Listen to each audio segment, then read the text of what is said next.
I always thought the worst part of this job was finding a body. Turns out, worse is finding nothing at all. The hum of my desk lamp buzzed like a mosquito, and the rain outside. My office window streaked neon into watery smears across the glass. My coffee had gone cold an hour ago, but I still cupped the mug like it had answers hidden at the bottom. That was when she walked in, mid-30s, exhausted eyes, hair pulled into a bun that looked like it had been redone 3 times on the subway. She clutched a photo like a life raft. Her voice cracked before she even sat down. "Are you Alex Ward?" "That's what it says on the door. Private investigations, no refunds." I gestured to the chair opposite my desk. "You want to sit before you fall?" She managed a nervous laugh but sank into the chair like the world was pressing down on her shoulders. She slid the photo forward. A man, maybe late 20s, scruffy beard, eyes that carried trouble and charm in equal measure.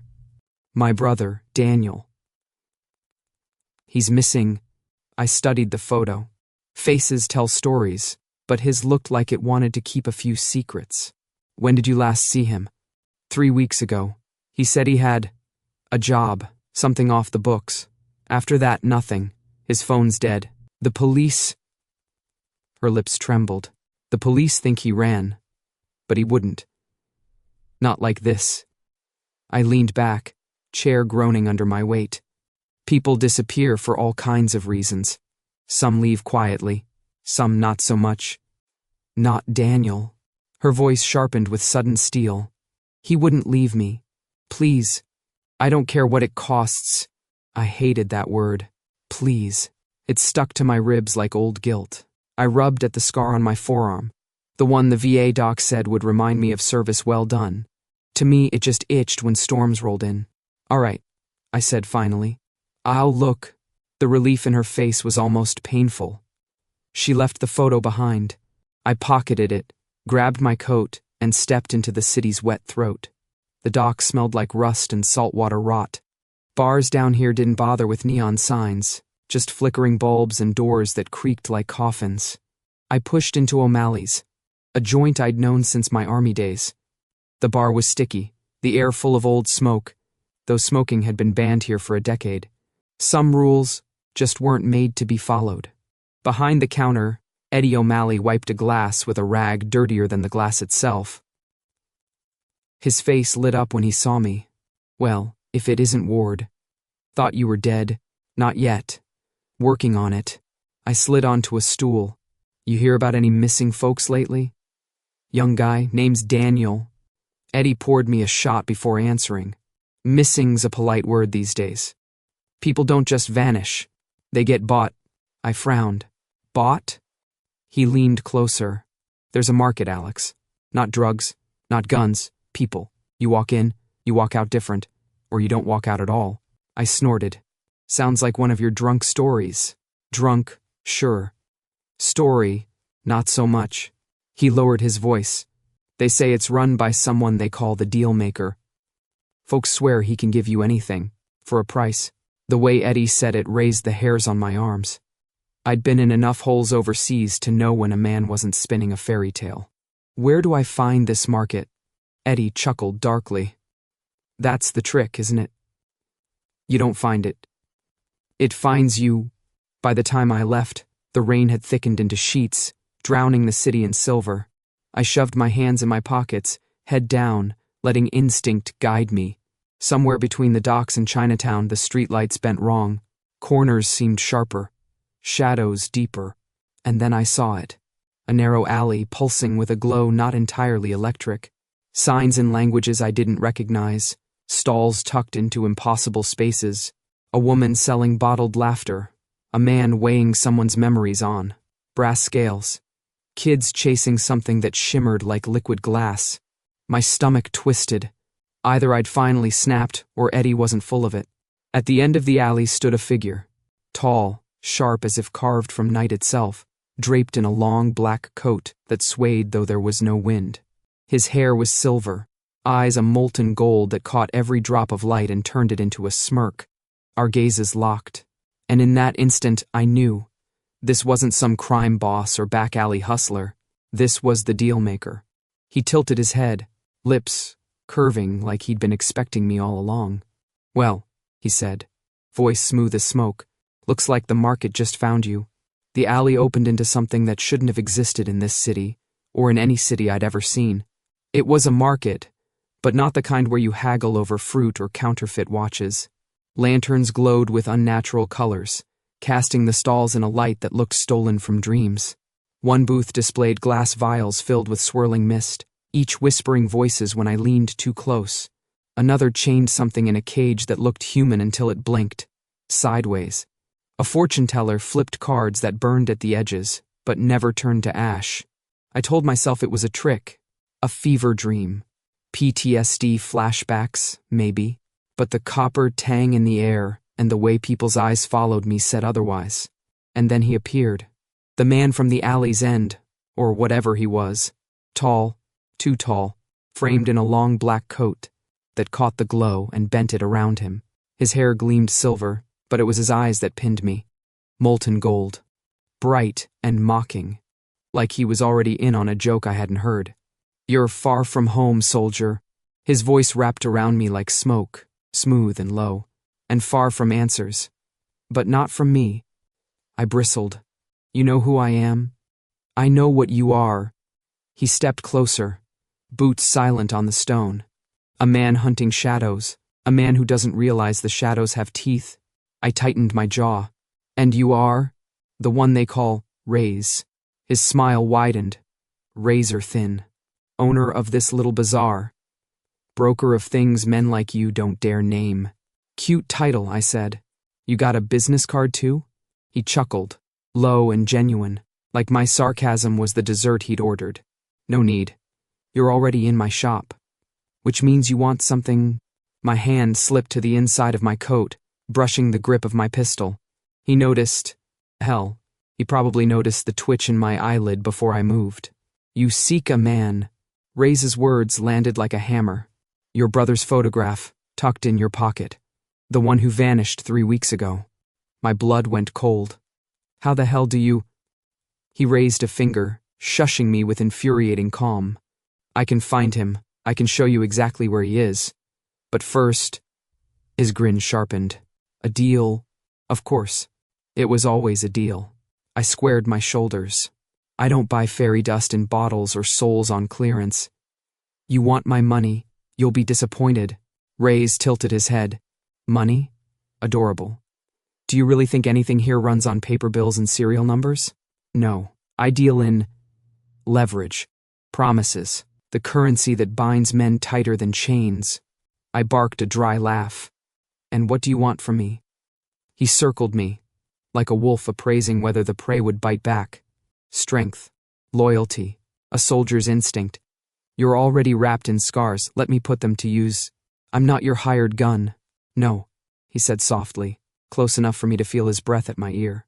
"You'll be much more fun than that." I shoved him back a step. He didn't resist, only laughed again, bright and amused. "You think this is optional?" His eyes glittered, cruel and beautiful. "You've already stepped into my world. Every breath you take here is part of the bargain. The only question is whether you walk out with what you came for, or empty." I hated him already, not just for the smug grin, not for the way he knew too much, but for the ugly truth gnawing at my gut. He wasn't wrong. The market pressed around me, bottled memories sighing, chains rattling with invisible weight, futures burning on cards. The rules here weren't mine, maybe they weren't even human, and if I wanted Daniel back, I'd have to play. I took a slow breath, tasting rain and iron. "Fine," I said, "I'll play your game, but if you cross me—" I tapped the pistol at my side. "I don't care if you're the devil himself. I'll put you down." Raze's smile spread like fire across dry leaves. He leaned in, golden eyes searing through me. "Oh, Alex," he murmured, savoring my name. "You just signed more than a contract. You signed yourself." And the way he looked at me then, like I was a pawn, a prize, and maybe a little bit of prey, told me he believed every word. The docks never slept. Cargo cranes groaned like restless giants, and the smell of diesel clung to the night air. Containers towered over us in rust-red rows, graffiti sprayed across their sides like desperate prayers. The tide slapped against the piers, carrying the sound of gunmetal being racked and locked. "This is where your game begins," Raze said, his voice too calm for a place that reeked of ambush. He strolled ahead, black coat sweeping the ground like he owned the shadows themselves. "Inside one of these crates is a package. Retrieve it for me and I'll give you a name. The name of your missing man's buyer." I squinted at him. "A scavenger hunt? You're kidding." Raze's smirk gleamed in the dim light. "Bullets are included. Try not to waste them." And just like that, the night erupted. Muzzle flashes tore open the dark. Bullets snapped past, sparking against steel. I dropped behind a stack of crates, pulling my Glock with the reflex of muscle memory. Across the row, figures in masks fanned out, moving with military precision. Whoever guarded this package wasn't some street gang. Raze, of course, didn't duck. He stood there, half silhouetted against the glow of the floodlights, smiling like the gunfire was a symphony composed for him. "Get down, damn it," I barked. He glanced at me, amused. Then he raised a hand, and suddenly half the shooters hesitated, their heads turning like puppets yanked by unseen strings. They began firing at each other. "What the hell?" "Chaos," Raze said lightly, stepping aside as one body crumpled to the ground. "It's the spice of any good evening." I swore under my breath and moved, rolling to a better angle. 2 men advanced on my flank. I squeezed off 3 shots, dropping them clean. Adrenaline steadied my hands, the old soldier's rhythm finding me again. But Raze wasn't fighting. He was orchestrating, nudging the board so the pieces tore each other apart. He whispered to shadows, and men stumbled into friendly fire like fate had tripped their triggers. It pissed me off, not because it wasn't effective. It was. But because he looked like he was enjoying it. One mercenary broke through, barreling straight for Raze with a knife raised high. For a split second, Raze just watched him, golden eyes gleaming, as though curious what would happen if steel kissed his throat. I didn't give him the chance. My shot cracked the air, the mercenary dropped, knife clattering against the dock. Raze turned to me, lips curling slow. "Ah, you saved me. Don't flatter yourself," I muttered, checking the chamber. "I don't like cleaning up messes." He chuckled, stepping closer, his coat brushing my arm. "Still, a soldier choosing instinct over orders. That's the first right move you've made tonight." The rest of the fight dissolved into chaos, screams, bullets, bodies hitting steel. By the time the smoke cleared, the dock was littered with silence and spent shells. I kicked open the container Raze had gestured to. Inside was a small locked crate, stamped with a sigil I didn't recognize. Something sharp, interlocking, almost alive. "This is it?" I asked, breathing hard. Raze stepped inside, his fingers brushing the sigil as though it burned him. For the first time, I saw his smirk falter, just a fraction. "Yes," he said softly, then louder, "Well done, soldier. You've earned your reward." He flicked his hand, and a scrap of paper appeared, crisp and untouched by the damp night. A name scrawled across it. Veyron.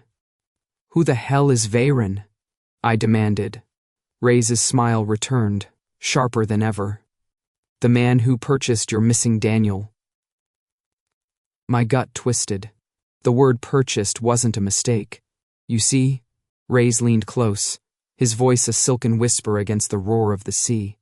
"The trail isn't just about finding him. It's about understanding the game. And now," his eyes glowed like molten coins, "you're playing it." I clenched the paper in my fist, rain slicking down my face. Somewhere out there, Daniel was alive. Or worse. And I was neck deep in the market's web. Worse still, I wasn't sure I wanted out. The garage reeked of mildew and old oil. Rusted tools hung on pegboards like forgotten bones, and a single light bulb swayed overhead, buzzing with a sickly hum. It was the kind of place where trust went to die, and I already knew walking in that I shouldn't have come alone. But I wasn't alone. Raze leaned in the doorway, half in shadow, half in neon glow spilling from a streetlight outside. He looked bored, like the entire world was a rerun he'd seen too many times. "Are you sure about this?" he drawled, adjusting the cuff of his coat. Humans, Alex, they're notoriously unreliable. I shot him a look. This guy's an old partner. We've been through worse. Raze's smile was thin, knowing. Not all your friends are worth saving. The words stuck, uncomfortable. But I pushed them aside. Then I heard boots on concrete. Alex, came a familiar voice. Mark Ellis, my old spotter from the service. His face was thinner, his eyes hungrier. But the grin was the same. Damn, man. Thought you'd retired into a bottle. Still working, I said, stepping forward. We clasped hands, firm but cautious. I need intel. Name's Veyron. Heard he's been buying people. Mark's expression flickered, just a fraction, before he plastered on the smile again. I've heard things, dangerous things. But I'll help you. Always had your back, right? The words should have reassured me. They didn't. My gut twisted the way it did in combat zones, when the silence before a firefight was louder than the gunfire itself. Behind me, I felt Raze's gaze sharpen like a blade. Mark motioned toward a corner desk buried in dust. Papers scattered, maps with pins. Got some leads. Veyron's been moving through the East Dock channels. Big shipment coming in. Could be your guys there. I stepped closer, scanning the notes. It all looked too neat, too staged. That's when I caught it. The faint red dot dancing across the floor near my boot. Sniper. Mark, I said slowly, keeping my voice level. Who else knows I'm here? He froze. His grin faltered. And just like that, the silence shattered. The side door burst open, boots storming in, armed men in tactical gear, rifles raised. The red dot climbed my chest. Son of a... I dove sideways as bullets chewed into the desk. Papers exploded into confetti. Mark's voice cracked through the chaos. Sorry, Alex. It's just business. Just business. The words echoed like a bad joke.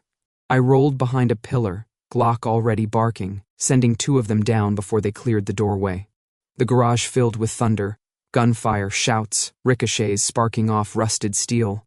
Through it all, Raze strolled forward, hands tucked behind his back, as if inspecting artwork. Really, Alex? He said conversationally, sidestepping a bullet that pinged off the wall. This is what you call loyalty? Humans are terribly overpriced for their shelf life. Not helping. I snapped, squeezing off another round. Oh, but I am... He raised a hand, fingers curling.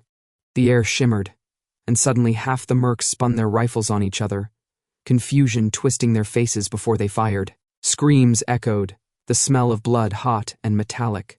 Mark bolted toward the exit. I aimed, hesitated, and cursed under my breath as he disappeared into the night. Raze appeared beside me, golden eyes gleaming in the dim light. See? You save them, they sell you. You shoot them, at least you get closure. Shut up, I growled, slamming a fresh mag into my Glock. We cut through the rest of the ambushers in minutes. Me with lead, him with whispers and illusions that made men stumble into their own deaths. When the last body hit the ground, silence settled heavy. I leaned against the pillar, chest heaving. He sold me out, my own damn partner. Raze tilted his head, studying me. Don't look so surprised. Betrayal is the cheapest currency, and your kind spends it freely. I shot him a glare. He smirked, brushing imaginary dust from his coat. Still, he added, almost lightly, it was entertaining. Worth the price of admission. I holstered my gun. Jaw clenched. Daniel's trail was darker now, tangled with names like Veyron and shadows I couldn't untangle alone. Raze leaned closer, voice low and mocking. Consider this lesson one, Alex. The market takes everything eventually, even your friends. And I hated how right he sounded. Raze's safe house wasn't much of a house. It was a cavernous chamber tucked behind a rusting iron gate, deeper than any subway line I'd ever been on. The walls were lined floor to ceiling with shelves, their books bound in. Cracked leather or metals that pulsed faintly, like they were breathing. Between the shelves stood glass cases, each displaying something that didn't belong in any sane man's collection. Coins etched with runes. That shifted when I blinked.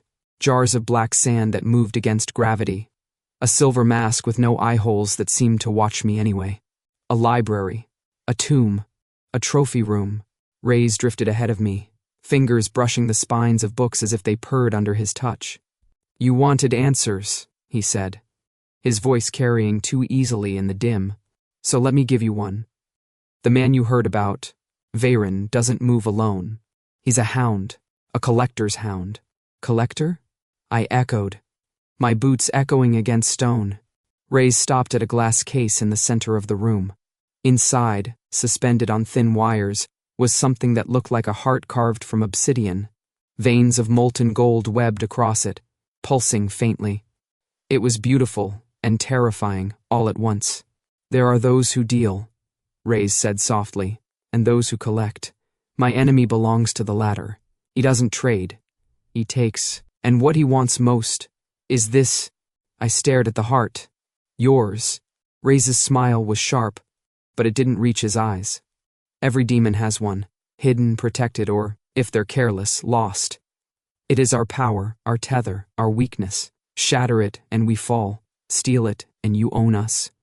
Something twisted in my chest. For the first time since meeting him, Raze didn't look untouchable. He looked mortal. And this collector, I said, voice low, he wants to own you. Not own, Raze murmured, eyes fixed on the glass. Break. I've played the game too long, taken too much, made too many enemies. And now, one of them has decided the market isn't big enough for both of us. Silence settled heavy between us. I should have felt satisfaction at seeing cracks in his perfect arrogance. Instead, all I felt was the pull of gravity. Dangerous, unwanted. You hide your heart in a glass box? I asked finally, forcing a scoff. That's not just reckless. That's... What's the word? Stupid? That earned me a laugh. Brittle, but real. Oh, Alex. Always so blunt. But I admire it. I shook my head. You're a vain traitor, with too many toys and too much ego. That's all this is. He turned to me then, golden eyes gleaming in the half-light.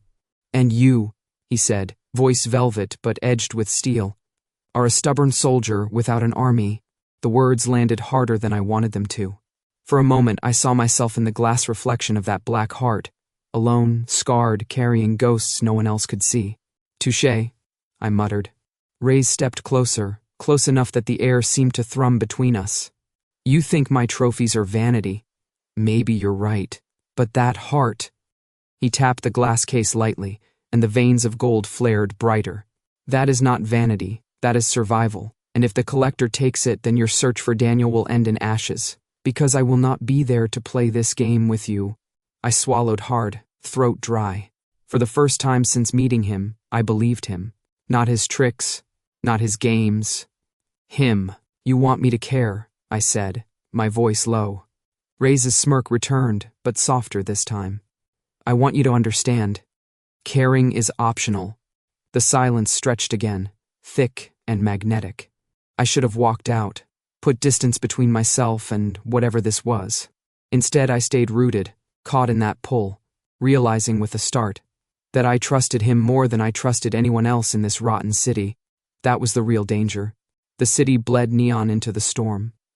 Rain hammered down in sheets, drumming against steel and concrete, turning the rooftops into slick traps waiting to break ankles. Somewhere below, sirens wailed, swallowed by the thunder of 1,000 footsteps pounding after us. They found us faster than I expected, Raze shouted over his shoulder, his coat a dark blur against the glow. His grin was wild, sharp, like he wasn't fleeing for his life but savoring the chase. Glad you're impressed, I snapped, vaulting a gap between buildings. My boots hit hard, skidding on the wet rooftop before I caught myself on a rusted vent. Gunfire cracked behind us, sparks leaping where bullets struck metal. Raze landed beside me as if gravity bent just for him. Barely a splash when his boots hit puddles. Collectors don't play fair, Alex. Did you think they'd let us stroll away after last night? I fired blindly over my shoulder, forcing 2 pursuers to duck back. I didn't think I'd be part of your feud at all. He laughed, breathless, but exhilarated. You are now. The next rooftop came at us fast, too wide a jump for comfort. My gut clenched, but I sprinted hard, rain stinging my eyes. I launched myself into the dark, gravity yawning beneath me. For a heartbeat, I was falling. Then my boots slammed onto slick tar, knees jolting, lungs burning. Raze followed, coat billowing like wings. He landed lighter than I had, almost elegant. I hated that he made it look easy. Gunfire erupted again. Sparks sprayed as bullets chewed into pipes near us. One ricocheted close enough to singe my sleeve. I dropped behind a ledge, drawing my Glock and returning fire. A mercenary folded, tumbling off the roof with a strangled scream lost in the rain. Down, I barked. But Raze was already moving, weaving between bursts of gunfire, gold eyes lit with some unholy joy. He didn't shoot, didn't even throw a punch. He twisted chaos, making the mercs stumble, making them aim wrong, whispering curses I couldn't hear. Still, they were closing in. One masked figure vaulted onto our rooftop from the fire escape, rifle raised. Raze turned too late. Instinct kicked in. I threw myself into him, shoving him down as the gun barked. The bullet tore sparks from the wall where his chest had been a second before. I rolled, brought my Glock up, and dropped the bastard with a clean double tap. For a moment, silence. Just the roar of rain. Raze looked up at me, rain running in rivulets down his face, his hair plastered silver against his forehead. And for once, he wasn't smirking. He was staring at me like I was the unpredictable one, like I'd broken his script. You... He caught his breath, something raw slipping through his voice. You saved me. Again. Don't make a habit of it, I growled, hauling him up by his coat. You're heavy enough dead weight already. But we were too close in the storm, his chest brushing mine, his gold eyes burning hotter than the neon bleeding through the downpour. The city roared around us, but for one suspended instant, there was nothing, just rain, breath, and the thrum of danger we both pretended not to crave. Then he leaned in. The kiss was sudden, sharp, tasting of rain and iron and something far older than either of us. For a second, my body froze, every instinct screaming that this was wrong, dangerous, reckless. And yet, I didn't move. I didn't shove him back. I let him steal it. When he pulled away, his grin was back, but softer, almost triumphant. Now, he murmured, voice low and husky. You're really playing the game. My chest heaved, breath ragged, mind a blur of gunfire and storm and the taste of him still on my lips. I should have punched him. Should have told him he was insane. Instead, I stood there, stunned, letting the rain wash over us as the night swallowed the silence. And that silence was louder than the bullets. The bar was hidden 3 alleys deep, marked only by a lantern that flickered red and green like a dying heartbeat. Inside, the air was thick with smoke that smelled less like tobacco and more like burnt copper. Patrons nursed glasses of liquid that glowed faintly, eyes sharp, every conversation a negotiation. This was the kind of place where you didn't come to drink, you came to gamble pieces of your soul away. I slid onto a stool at the far end, my coat dripping rain onto the floorboards. Raze sat beside me, too close, as if the entire room wasn't wide open. He leaned an elbow on the counter, golden eyes fixed on me like he was replaying the rooftop in his head. I ignored him, or tried to. Whiskey, I told the bartender. The kind that doesn't glow. Raze chuckled. Still pretending, Alex? Adorable. You'd think after a kiss in the rain you'd loosen up. I stiffened. We're not talking about that. Oh, we're not? Then why does your pulse jump every time I say the word kiss? I shot him a glare. You're imagining things. Am I? His grin was pure provocation. Maybe I should demonstrate again, just for clarity. Try it, and you'll be picking your teeth off the floor. The bartender set down a glass between us, wisely pretending not to hear. I downed half in one swallow, hoping it would drown the heat rising in my chest. It didn't. Raze leaned back, looking too damn pleased with himself. You're fun when you're flustered. Fun isn't the word I'd use. Before he could retort, the door creaked open. A man in a gray suit entered, shaking rain from his umbrella. My gut tightened. It was Mr. Caro, the client who'd hired me to find Daniel. He spotted me instantly, lips curving in what should have been relief but felt too sharp. He crossed the room, movements smooth, calculated. "Ward," he said warmly, "I was beginning to think you'd vanished like your mark." "I'm making progress," I said evenly. "Your brother's trail led me here." Caro's smile didn't reach his eyes. "Good. That's exactly where I wanted it to lead." The words hit like ice water. My hand slid instinctively toward my gun. Raze's chuckle was low, dangerous. "Ah." And here's the twist. Caro's gaze flicked to him, faltering for the briefest second. Then he straightened. "You've been busy, Ward. Too busy. I didn't pay you to climb into bed with demons." "Funny," I said, jaw tightening. "You didn't mention demons when you hired me." "Details." Caro's voice cooled, his tone stripped of warmth. "The truth is, your brother is valuable, and I can't have you meddling in a transaction that's already profitable." I swore under my breath. Another betrayal. Another knife in the back, only this one had been waiting from the start. "So that's it," I said. "You set me up. Business, Alex." His smile widened. "You should know better than anyone. Loyalty is expensive. And you never had enough to pay for mine." Raze sipped from a glass he hadn't ordered, clearly entertained. "I like him," he murmured. "Cold, efficient, predictable. Shame he'll be dead soon." Caro's eyes narrowed. "You think this monster will protect you, Ward?" "He'll sell you out the second it suits him." I looked at Raze. He smirked, utterly unbothered. And for the first time, I realized Caro might be wrong. Raze hadn't sold me out. Not yet. Not when he'd had 100 chances. And in this world, not yet was the closest thing to trust I was going to get. I turned back to Caro, drawing my pistol under the bar. "Guess the deal's changed." Caro sneered, stepping back toward the door. "You'll regret this." The room tensed. Patrons melted into shadows, eager to avoid the fallout. By the time I rose from my stool, Caro was gone, swallowed by the rain outside. I holstered my gun, pulse hammering. "Looks like the game just turned against me." "No," Raze said, his tone almost gentle, though the grin never left his lips. "The game has finally revealed itself. You can't win alone, Alex. That's the price of trust." I met his gaze, golden eyes gleaming like molten fire in the dim.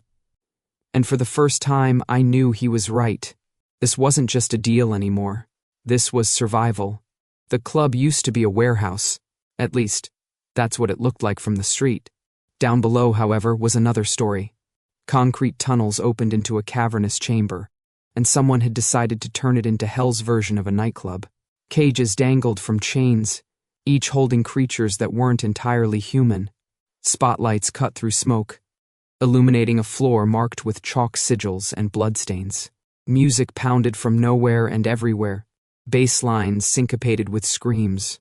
Tonight, the dance floor was an arena, and we were center stage. Caro stood at the far end, smug in his gray suit, flanked by mercenaries in tactical gear. Beside him, the collector loomed, taller than I expected, dressed in shadows that seemed to coil around him like living chains. His eyes burned with hunger, fixed on Raze. "Raze," the collector rumbled, his voice like gravel dragged over stone. "Your heart is mine." Raze's smirk was infuriatingly casual. "You've been saying that for centuries. Yet, here it still beats." Not for long. The mercenaries surged forward. Gunfire thundered, strobe lights flashing with every muzzle burst. I dropped behind an overturned table, returning fire. My shots punched through armor, sending men sprawling, but for every one I dropped, 2 more closed in. Raze moved differently. He didn't just dodge, he danced. Bullets curved away at the last second. Mercs stumbled into each other, striking at shadows that weren't there. He whispered words too low to catch. And one man turned his rifle on. His own squad, mowing them down before his throat snapped like a twig. "Keep up, soldier," Raze called, spinning past me with a grin that looked too alive for a battlefield. I gritted my teeth, vaulted the table, and slammed into a merc with my shoulder. We crashed to the floor, his rifle skittering away. I drove my elbow into his jaw, once, twice, until he stopped moving. I grabbed his weapon and swung it around, laying down fire in sharp bursts. Brute force and chaos. It shouldn't have worked together. But somehow, side by side, we carved through the floor like a storm. The collector didn't move. He only watched, patient, while his soldiers bled out. Caro was shouting orders, rage cracking through his mask of civility. Kill them. Do it now. Raze finally stopped playing. He faced the collector, pulling a small blade from inside his coat. Its edge shimmered with something more than steel. You want my heart? He taunted. Then take it. He slashed the air, and the glass sigil case I'd seen in his library appeared in his hand. For a heartbeat, I thought he'd lost his mind. He was showing the collector exactly what he wanted. But instead of handing it over, Raze hurled it to me. Alex. The case was cold as death in my hands, the heart inside pulsing with molten veins of gold. The collector roared, the sound splitting concrete. Chains lashed out toward me, but Raze intercepted them, arms spread, his voice rising in a furious incantation. Run, he snarled. No chance. I barked back. I raised the rifle and fired into the chains, rounds sparking uselessly. Still, I held the heart tighter. Somehow, impossibly, it beat in rhythm with my own. The collector struck again, shadows lunging. Raze staggered under the assault, golden eyes flashing with something I hadn't seen before, fear. And then he looked at me. Just me. I've broken every rule for you, Alex, he said, voice raw, torn between a laugh and a sob. The game was never supposed to be yours, but you made it mine. I froze. The words slammed harder than any bullet. You. My throat caught. Why the hell would you? Because for the first time, he whispered, chains tearing at his coat. I wanted to lose. The heart flared in my hands, light bursting through the glass. The collector screamed, clawing forward. I didn't think. I smashed the case against the floor. Shards flew, molten veins igniting in a blaze that burned the shadows away. The heart pulsed once, then surged back into Raze's chest in a torrent of gold fire.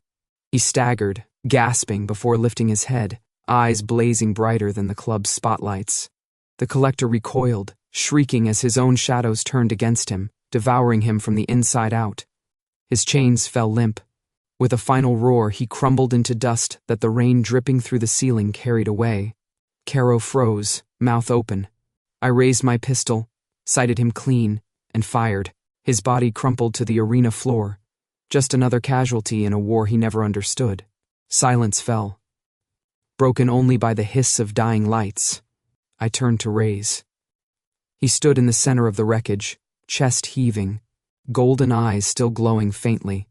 He looked more alive than I'd ever seen him, and more dangerous. You... I started, then stopped. The words felt too heavy. Raze smiled, weary but real. I told you, Alex. Every rule, broken, for you. And I realized as the club's ruins settled around us, that nothing would ever be the same. Because the man I'd trusted least was the one who just put everything, his power, his heart, into my hands. And I couldn't walk away. The night was quiet again, though quiet in this city meant only that the gunfire had stopped. Neon painted the slick streets below in bleeding streaks of pink and blue, reflections rippling in every puddle. From the rooftop, the market stretched out beneath us, stalls reopening, deals whispered. Life resuming as though nothing had burned in the underworld hours earlier. Beside me, Daniel sat hunched, wrapped in a blanket I'd grabbed from a vendor's stall. His eyes were hollow, but he was alive, breathing. That was more than I'd hoped for when this started. Thank you, he rasped. His hand shook as he gripped mine, then let go quickly, as if he was afraid even my touch might drag him back into the shadows. You're safe now, I said. The words tasted foreign. Safety felt like a lie, but it was the only lie he needed tonight. He drifted into sleep, exhaustion pulling him down. I stayed where I was, standing at the edge of the roof, rain drying on my coat, neon buzzing like an artificial sunrise. Raze stepped up beside me, quiet for once. His presence filled the air, not with chaos, but with something heavier. Something steadier. So, he said after a beat, you've done it. Found your missing man. Delivered him from the jaws of the market. Congratulations. I gave him a sideways look. You make it sound like I won. He chuckled, low and warm. Nobody wins here, Alex. You just survive. And sometimes survival feels like victory. I let the silence stretch. For the first time since this began, there wasn't a target to chase, a bullet to dodge, a deal to cut. Just rain-washed air and the pulse of a city that never forgave. What happens now? I asked finally. Raze tilted his head, considering me. The golden light in his eyes softened, but the grin was still there, sharp, knowing, impossible to trust and yet impossible to look away from. Now, he said, you decide. Walk away, return to your office, nurse your whiskey until the world feels small again. He paused, letting the word dangle between us like bait. Stay, play the game with me. No contracts, no signatures. Partnership, partnership, I repeated flatly. That's what you call this mess? Of course. You're the worst partner I've ever had. You shoot too straight, trust too easily, and threaten to punch me every other sentence. He leaned closer, lips curving. But you're exactly the kind of chaos I didn't know I needed. I huffed out a laugh despite myself. That's rich. Me, chaos. You're the one who rewrites the rules every 5 minutes. Exactly why we fit, he said smoothly. Where I twist, you anchor. Where you break, I bend. You're the soldier who won't quit, and I'm the demon who won't play fair. Together, irresistible. I shook my head, staring out at the sprawl of neon below. I should have walked. I should have taken Daniel and vanished before the market swallowed me whole. But deep down, I knew I already belonged to this world, not because of deals or chains, but because I'd chosen to step into it and hadn't turned back. And because of him. You're serious, I muttered. As serious as I ever am, he replied, which wasn't saying much. Then, softer, you don't have to trust me, Alex. Just don't leave. For the first time in a long time, something inside me loosened. Maybe it was the exhaustion, maybe the whiskey still burning in my veins, or maybe it was the simple truth that trust, broken as it was, still felt better than nothing. I glanced at Daniel, asleep and safe, then back at Raze, who watched me like a gambler waiting for the final card. Fine, I said. I'll stay. But don't expect me to smile about it. Raze's grin widened, triumphant. Oh, I wouldn't dare. Though, he added, eyes glinting, that twitch at the corner of your mouth? That looks suspiciously like a smile. I snorted, shaking my head. And damn it, he was right. For the first time in years, it was real. The city burned neon around us. And above it all, I let myself laugh.